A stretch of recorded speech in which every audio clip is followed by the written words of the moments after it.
राधे राधे, जय माता की भक्तों। आप सभी का स्वागत करती हूँ स्पिरिचुअल ज्ञान साधना में और आप सभी से अनुरोध करती हूँ कि स्पिरिचुअल ज्ञान साधना को सब्सक्राइब कर लीजिए और बेल आइकन को प्रेस कर दीजिए ताकि आपको नई नई वीडियोस का नोटिफिकेशन। ओम बृहस्पते नमः।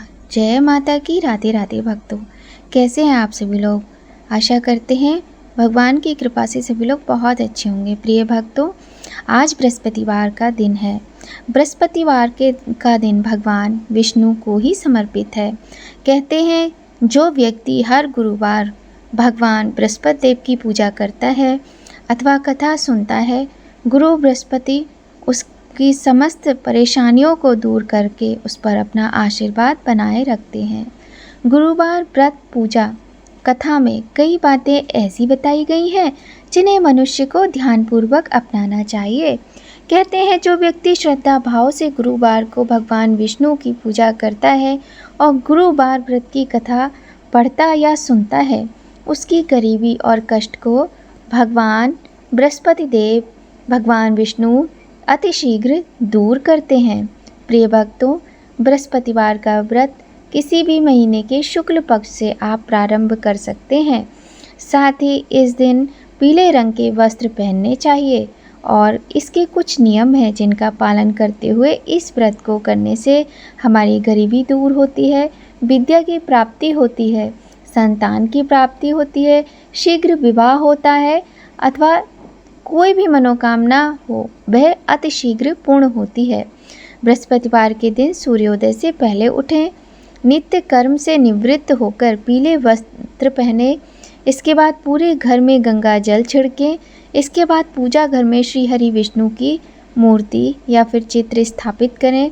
फिर पीले रंग के गंध पुष्प और अक्षत चढ़ाएं। इसके बाद चना, गुड़ और मुनक्का चढ़ाकर विधि विधान से पूजन करें। ध्यान रखें भक्तों, चने की दाल इस दिन भगवान के भोग में अवश्य चढ़ानी चाहिए, जो कि पानी में भिगोकर रखी जाती है।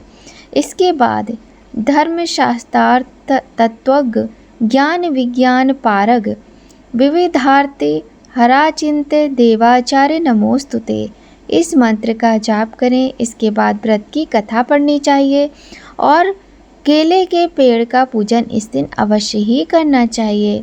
मंत्रोच्चार के बाद भगवान बृहस्पति देव की कथा पढ़ें। आइए भक्तों, आज हम आपको सुनाते हैं अत्यंत पावन, बहुत ही पुण्यदायी कथा भगवान बृहस्पति देव की।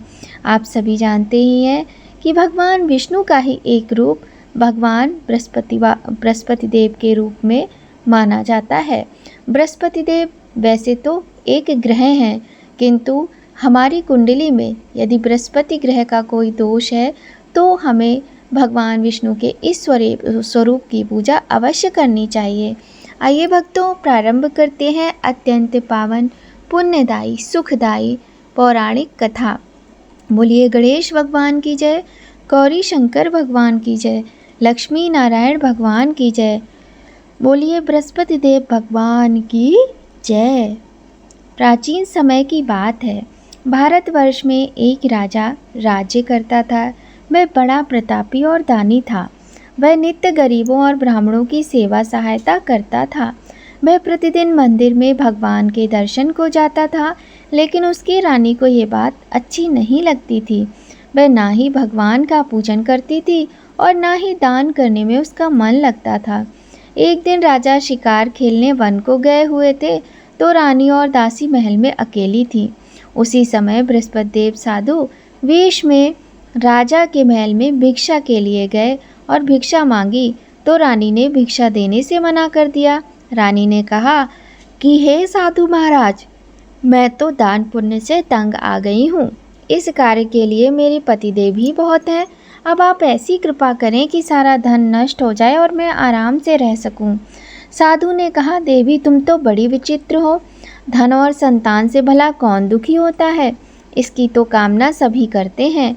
पापी भी पुत्र और धन की इच्छा करते हैं। अगर तुम्हारे पास अधिक धन है तो भूखे मनुष्यों को भोजन कराओ, दान पुण्य करो, प्याऊ लगवाओ, ब्राह्मणों को दान दो, कुआं, तालाब, बावड़ी, बाग, बगीचे आदि का निर्माण कराओ, मंदिर, पाठशाला, धर्मशाला बनवाओ। निर्धनों की कुंवारी कन्याओं का विवाह कराओ, साथ ही यज्ञ आदि का कर्म करो, अपने धन को शुभ कार्यों में खर्च करो। ऐसा करने से तुम्हारा नाम परलोक में सार्थक एवं स्वर्ग की प्राप्ति होगी। लेकिन रानी पर उपदेश का कोई प्रभाव ना पड़ा। वह बोली, महाराज, मुझे ऐसे धन की आवश्यकता नहीं है जिसको मैं अन्य लोगों को दान दूं, जिसको रखने और संभालने में ही मेरा सारा समय और धन नष्ट हो जाए और मैं आराम से भी ना रह सकूं। बृहस्पति देव बोले, ठीक है, जैसी तुम्हारी इच्छा वैसा ही होगा। तो मैं तुम्हें बताता हूँ, तुम वैसा ही करना। बृहस्पतिवार को घर को गोबर से लीपना, अपने केशों को पीली मिट्टी से धोना। राजा से कहना वह बृहस्पतिवार को हजामत बनवाए। भोजन में मांस मदिरा खाना और कपड़े धोबी के यहाँ धुलने डालना। ऐसा करने से 7 बृहस्पतिवार में ही तुम्हारा सारा धन नष्ट हो जाएगा और तुम्हारे सारे कष्ट दूर हो जाएंगे। इतना कहकर वह साधु महाराज वहाँ से अंतर्ध्यान हो गए। इसके बाद रानी ने वही किया जो साधु जी ने बताया था। 3 बृहस्पतिवार ही बीते थे कि उसका समस्त धन संपत्ति नष्ट हो गया और भोजन के लिए राजा रानी तरसने लगे। तब एक दिन राजा ने रानी से कहा, तुम यहाँ पर रहो, मैं दूसरे देश में चाकरी के लिए चला जाऊँ, क्योंकि यहाँ पर मुझे सभी मनुष्य जानते हैं, इसलिए कोई कार्य नहीं कर सकता। देश चोरी परदेश भीख बराबर है। ऐसा कहकर राजा परदेश चला गया। वहाँ जंगल में जाता और लकड़ी काट कर लाता और शहर में बेचता। इस तरह जीवन व्यतीत करने लगा। इधर राजा के बिना रानी और दासी दुखी रहने लगीं। किसी दिन भोजन मिलता और किसी दिन जल पीकर ही रह जाती। एक समय जब रानी और दासियों को 7 दिन बिना भोजन के रहना पड़ा, तो रानी ने अपनी दासी से कहा, हे दासी, पास के नगर में मेरी बहन रहती है, वह बड़ी धनवान है, तू उसके पास जा और 5 सेर बेझर मांग कर ले आ, ताकि कुछ समय के लिए थोड़ा बहुत गुजर बसर हो जाएगी। दासी रानी की बहन के पास गई। उस दिन बृहस्पतिवार का दिन था। रानी की बहन उस समय बृहस्पति देव भगवान की कथा सुन रही थी। दासी ने रानी की बहन को अपनी रानी का संदेश दिया, लेकिन रानी की बहन ने कोई उत्तर नहीं दिया। जब दासी को रानी की बहन से कोई उत्तर नहीं मिला तो वह बहुत दुखी हुई और उसे क्रोध भी आया। दासी ने वापस आकर रानी को सारी बात बता दी। सुनकर रानी ने कहा कि हे दासी, इसमें उसका कोई दोष नहीं है। जब बुरे दिन आते हैं तब कोई सहारा नहीं देता। अच्छे बुरे का पता विपत्ति में ही लगता है। जो ईश्वर की इच्छा होगी वह होगा। ये सब हमारे भाग्य का दोष है। ये सब कहकर रानी ने अपने भाग्य को कोसा। उधर रानी की बहन ने सोचा कि मेरी बहन की दासी आई थी, लेकिन मैं उससे नहीं बोली, इससे वह बहुत दुखी हुई होगी। कथा सुनकर और पूजन समाप्त कर वह अपनी बहन के घर गई। कहने लगी, हे बहन, मैं बृहस्पतिवार का व्रत कर रही थी। तुम्हारी दासी जब गई, लेकिन जब तक कथा होती है तब तक ना उठते हैं और ना बोलते हैं, इसलिए मैं नहीं बोली। कहो दासी, क्यों गई थी? रानी बोली, बहन, हमारे घर अनाज नहीं है। ऐसा कहते कहते रानी की आंखें भर आईं। उसने दासियों समेत 7 दिन तक भूखे रहने की बात भी अपनी बहन को बता दी। इसलिए मैंने दासी को तुम्हारे पास 5 सेर बेझर लेने के लिए भेजा था। रानी की बहन बोली, बहन देखो, बृहस्पति देव सबकी मनोकामना पूर्ण करते हैं। देखो, शायद तुम्हारे घर में अनाज रखा हो। पहले तो रानी को विश्वास नहीं हुआ, परंतु बहन के आग्रह करने पर उसने दासी को अंदर भेजा। दासी घर के अंदर गई तो वहाँ पर उसे एक घड़ा बेझर से भरा हुआ मिल गया। उसे बड़ी हैरानी हुई। उसने बाहर आकर रानी को बताया। दासी रानी से कहने लगी, हे रानी, जब हमको भोजन नहीं मिलता तो हम व्रत ही तो करते हैं, इसलिए क्यों ना इनसे व्रत और कथा की विधि पूछ ली जाए, हम भी व्रत किया करेंगे। दासी के कहने पर रानी ने अपनी बहन से बृहस्पति व्रत के विषय में पूछा। उसकी बहन ने बताया, बृहस्पतिवार के व्रत में चने की दाल, गुड़ और मुनक्का से विष्णु भगवान का केले की जड़ में पूजन करना चाहिए और दिया जलाना चाहिए तथा कथा सुननी चाहिए। उस दिन एक ही समय भोजन करें, भोजन में पीले खाद्य पदार्थ का सेवन अवश्य करना चाहिए। इससे गुरु भगवान प्रसन्न होते हैं, अन्य पुत्र और धन का वरदान देते हैं, साथ ही सभी मनोकामनाएं पूर्ण करते हैं। व्रत और पूजन की विधि बताकर रानी की बहन अपने घर को चली गई। रानी और दासी दोनों ने निश्चय किया कि बृहस्पति देव भगवान का पूजन जरूर करेंगे। 7 रोज बाद जब बृहस्पतिवार आया तो उन्होंने व्रत रखा।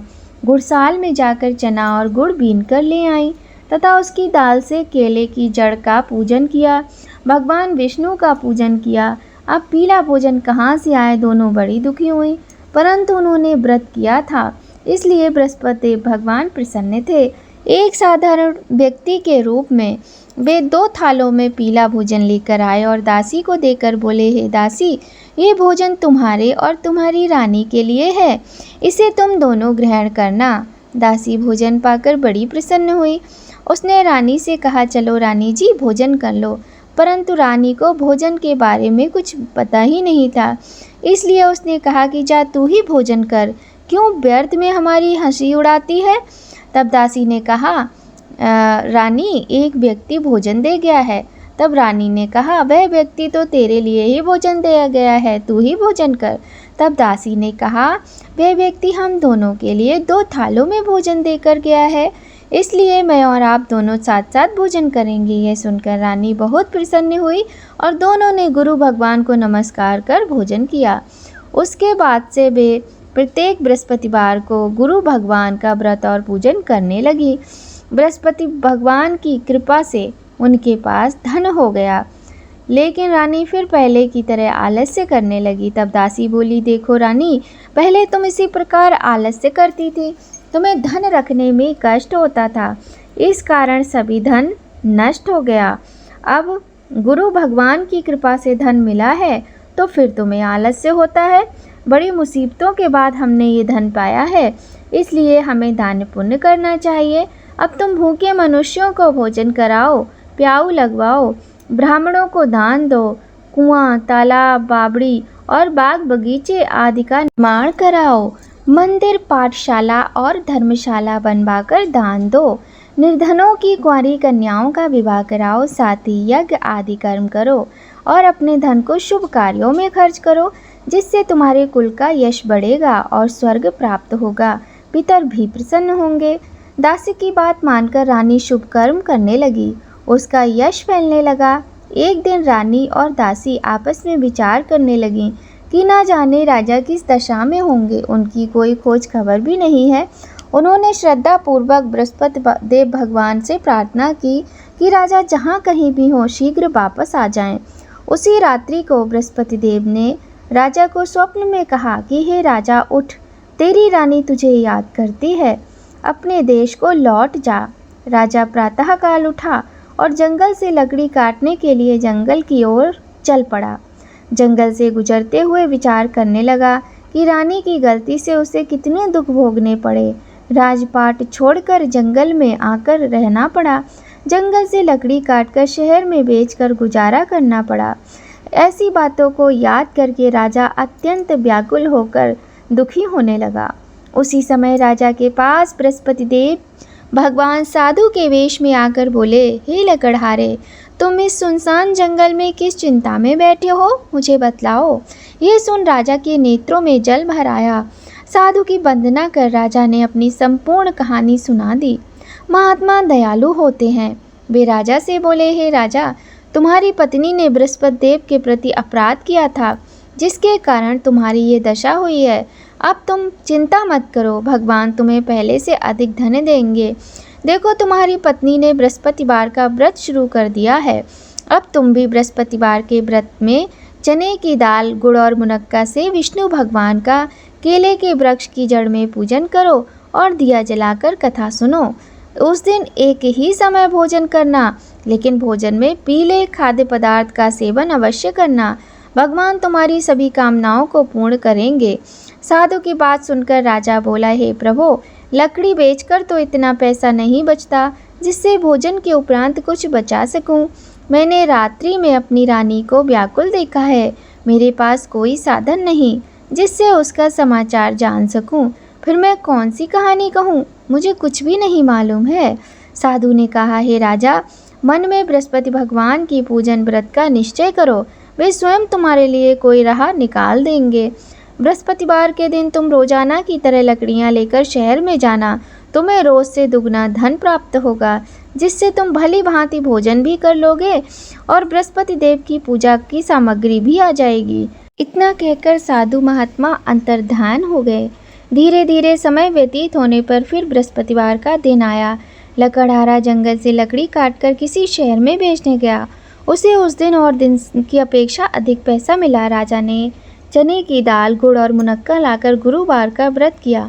उस दिन से उसके सभी क्लेश दूर होने लगे। परंतु जब दोबारा गुरुवार का दिन आया तो वह बृहस्पति देव भगवान का व्रत करना भूल गया। इस कारण बृहस्पति भगवान नाराज हो गए। उस दिन उस नगर के राजा ने विशाल यज्ञ का आयोजन किया था तथा शहर में ये घोषणा करा दी कि कोई भी मनुष्य अपने घर में भोजन न बनावे, न आग जलावे। समस्त जनता मेरे यहाँ भोजन करने आए। इस आज्ञा को जो ना मानेगा उसे फांसी की सजा दी जाएगी। इस तरह की घोषणा संपूर्ण नगर में करवा दी गई। राजा की आज्ञा अनुसार शहर के सभी लोग भोजन करने गए, लेकिन लकड़हारा कुछ देर से पहुंचा, इसलिए राजा उसको अपने साथ घर ले गए और ले जाकर भोजन करा रहे थे कि रानी की दृष्टि उस खूंटी पर पड़ी जिस पर उसका हार लटका हुआ था। वह वहां पर दिखाई न दिया। रानी ने निश्चय किया कि मेरा हार इसी मनुष्य ने चुरा लिया है।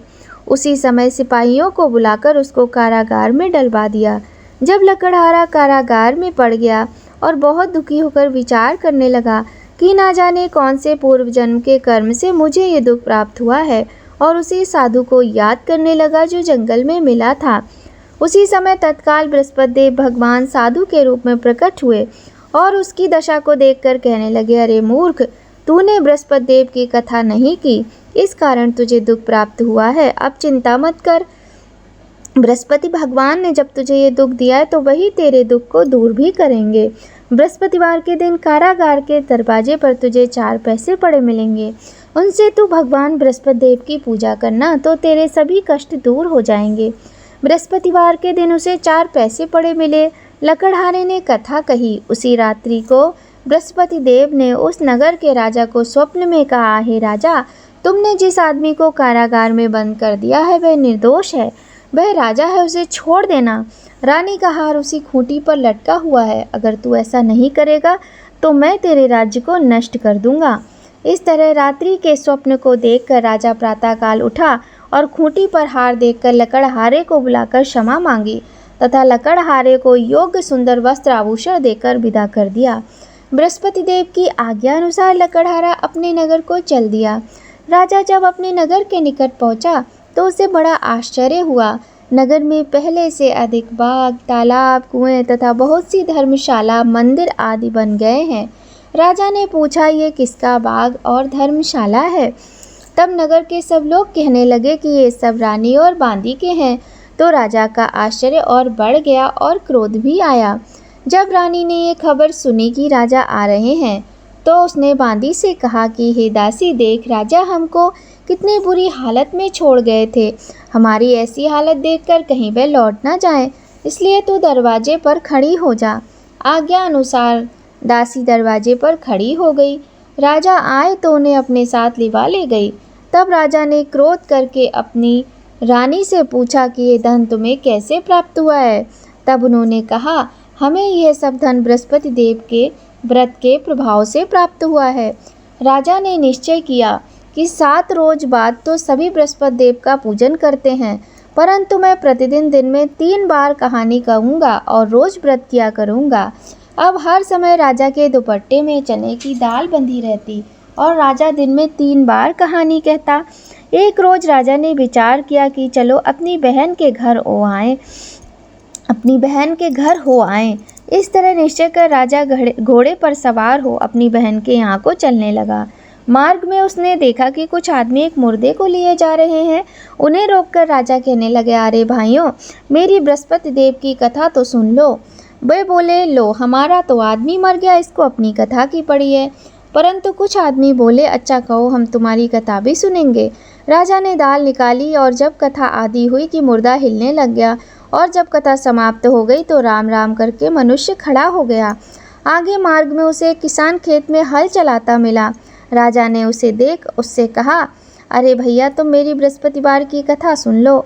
किसान बोला, जब तक मैं तेरी कथा सुनूंगा तब तक 4 हरैया जोत लूंगा। जा अपनी कथा किसी और को सुनाना। इस तरह राजा जैसे ही आगे चलने लगा, राजा के हटते ही बैल पछाड़ खाकर गिर गए तथा किसान के पेट में बड़ी जोर से दर्द होने लगा। उस समय उसकी माँ रोटी लेकर आई।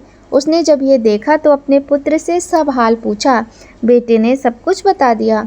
बुढ़िया दौड़ी दौड़ी उस घुड़सवार के पास गई और उससे बोली कि मैं तेरी कथा सुनूंगी, तू अपनी कथा मेरे खेत पर चलकर कहना। राजा ने बुढ़िया के खेत पर जाकर कथा कही, जिसके सुनते ही उसके बैल उठ खड़े हुए और किसान के पेट का दर्द भी बंद हो गया। अब राजा अपनी बहन के घर पहुंचा। बहन ने भाई की खूब मेहमानी की। दूसरे रोज प्रातःकाल राजा जगा तो वह देखने लगा कि सभी लोग भोजन कर रहे हैं। राजा ने अपनी बहन से कहा कि कोई ऐसा मनुष्य है जिसने भोजन ना किया हो, मेरी बृहस्पतिवार की कथा सुन ले। बहन बोली, भैया, ये देश ऐसा ही है, पहले लोग यहाँ भोजन करते हैं, बाद में अन्य काम करते हैं। अगर कोई पड़ोस में हो तो देख आती हूँ। वह ऐसा कहकर देखने चली गई, परंतु उसे कोई ऐसा व्यक्ति नहीं मिला जिसने भोजन ना किया हो।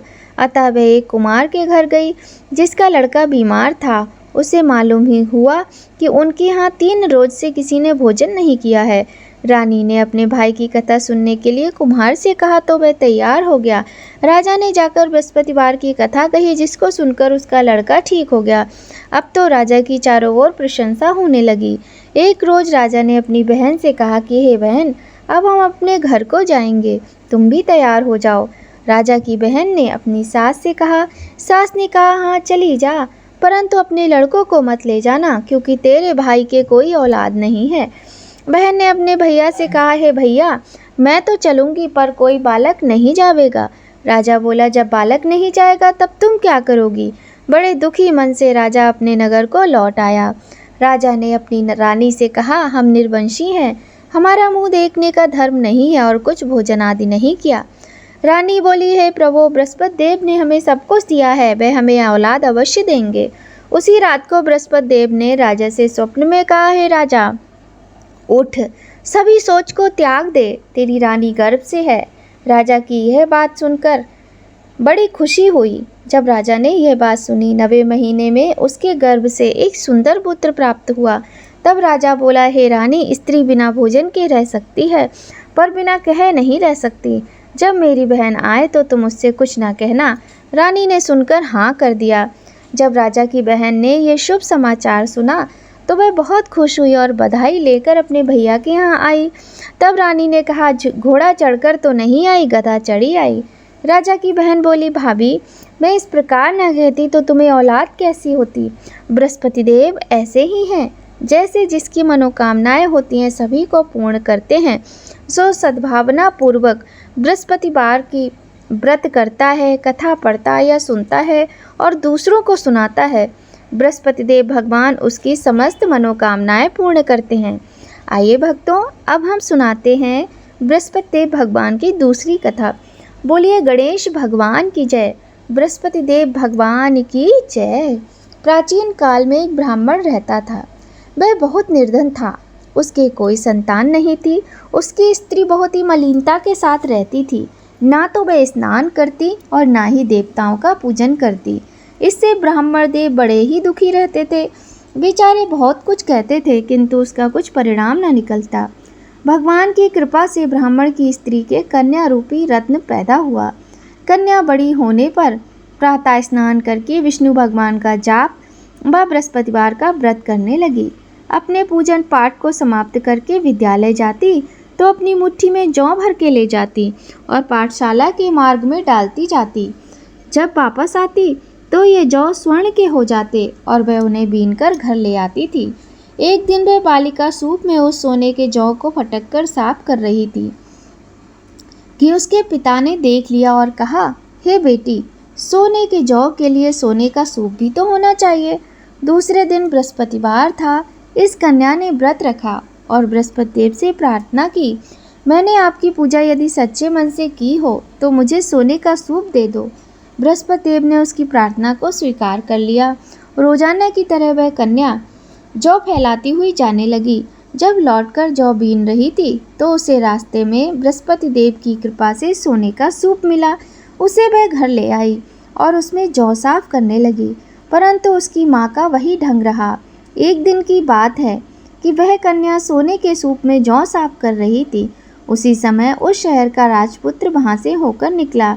इस कन्या के रूप को और कार्य को देखकर वह मोहित हो गया तथा अपने घर आकर भोजन और जल का त्याग कर उदास होकर लेट गया।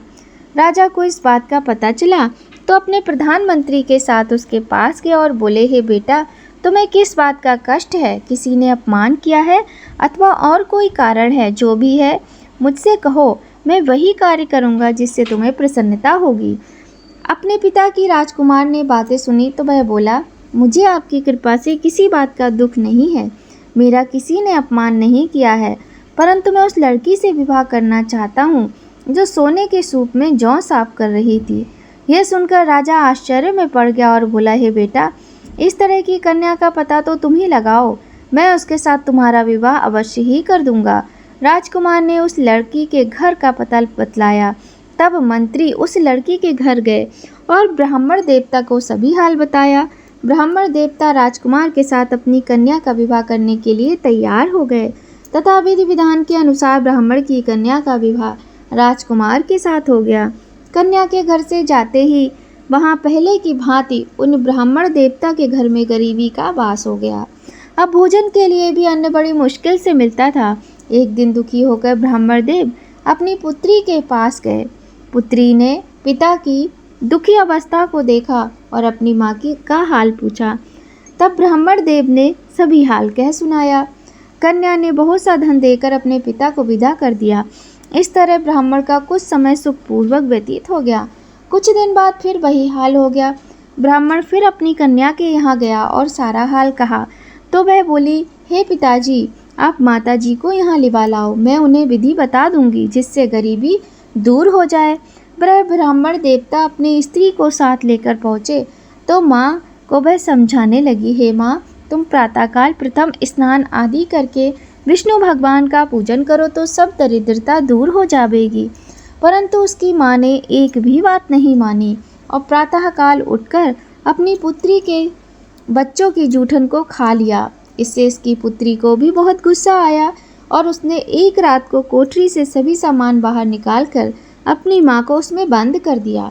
प्रातःकाल उसे निकाला तथा स्नान आदि करा के पाठ करवाया तो उसकी माँ की बुद्धि ठीक हो गई और फिर प्रत्येक बृहस्पतिवार को व्रत रखने लगी। इस व्रत के प्रभाव से उसके माता पिता बहुत धनवान और पुत्रवान हो गए और बृहस्पति देव जी के प्रभाव से इस लोक के सुख भोग कर स्वर्ग को प्राप्त हुए। बोलिए बृहस्पति देव भगवान की जय। बोलिए विष्णु भगवान की जय। आइए भक्तों, जब भी हम कोई कथा करते हैं, व्रत करते हैं, तो अंत में हमें आरती अवश्य करनी चाहिए। आइए करते हैं बृहस्पति देव भगवान की आरती। ओम जय बृहस्पति देवा, स्वामी जय बृहस्पति देवा, छिन छिन भोग लगाऊं कदली फल मेवा। ओम जय बृहस्पति देवा, तुम पूर्ण परमात्मा, तुम अंतर्यामी स्वामी, तुम अंतर्यामी, जगत पिता जगदीश्वर, तुम सबके स्वामी। ओम जय बृहस्पति देवा, चरणामृत निज निर्मल, सब पातक हरता स्वामी, सब पातक हरता, सकल मनोरथ दायक, कृपा करो भरता। ओम जय बृहस्पति देवा, तन मन धन अर्पण कर, जो जन शरण पड़े प्रभु, जो जन शरण पड़े प्रभु, प्रकट तब हो कर आकर द्वार खड़े। ओम जय बृहस्पति देवा, दीन दयाल दयानिधि भक्तन हितकारी। स्वामी भक्तन हितकारी, पाप दोष सब हरता भव बंधन हारी। ओम जय बृहस्पति देवा, सकल मनोरथ दायक सब संशय हारो। स्वामी सब संशय हारो, विषय विकार मिटाओ संतन सुखकारी। ओम जय बृहस्पति देवा, जो कोई आरती तेरी प्रेम सहित गावे। स्वामी प्रेम सहित गावे, ज्येष्ठानंद आनंद कर सो निश्चय पावे। ओम जय बृहस्पति देवा, स्वामी जय बृहस्पति देवा। बोलिए बृहस्पति देव भगवान की जय।